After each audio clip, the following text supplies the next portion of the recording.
Les deux McLaren disqualifiés à la suite du Grand Prix de Las Vegas pour plancher trop abîmé. Max Verstappen revient à 24 points de Lando Norris, moins d'un Grand Prix, et il est à égalité avec Oscar Piastri. 366 points pour les deux pilotes Verstappen-Piastri et 390 points pour Norris. Allez, on débriefe ce Grand Prix de Las Vegas, il y a énormément de choses à dire, alors reste jusqu'à la fin et n'oublie pas de t'abonner. Bon les gars, le podium réel de ce Grand Prix, c'est Max Verstappen premier, George Russell deuxième et Antonelli, pilote du jour troisième. Le jeune, il est parti P17 et il finit P3 alors qu'il avait 5 secondes de pénalité pour soi-disant avoir bougé de son emplacement avant le départ. Quand on regarde la caméra, c'est pas si flagrant que ça, mais bon, les capteurs l'ont dit. En parlant de ce premier tour, de ce premier virage, j'avais annoncé Verstappen premier, ça a pas loupé. Norris, il a voulu tenter l'impossible. Pneu froid, piste froide, il a tiré tout droit. Ce qui me rend fou, c'est Lawson. Le mec, il arrive, il explose Piastri, zéro pénalité. Si on prend Piastri, Antonelli au Brésil, c'est un peu la même histoire. Venez pas me dire le contraire.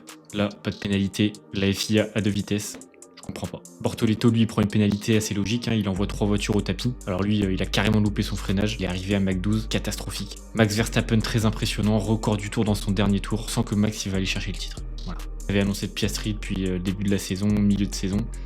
J'y crois de moins en moins. En plus, le Qatar, c'est un circuit fait pour la Red Bull, ça va être chaud. Avec la disqualification des deux McLaren, on retrouve les Ferrari dans les points. Leclerc 4ème, Hamilton 8ème.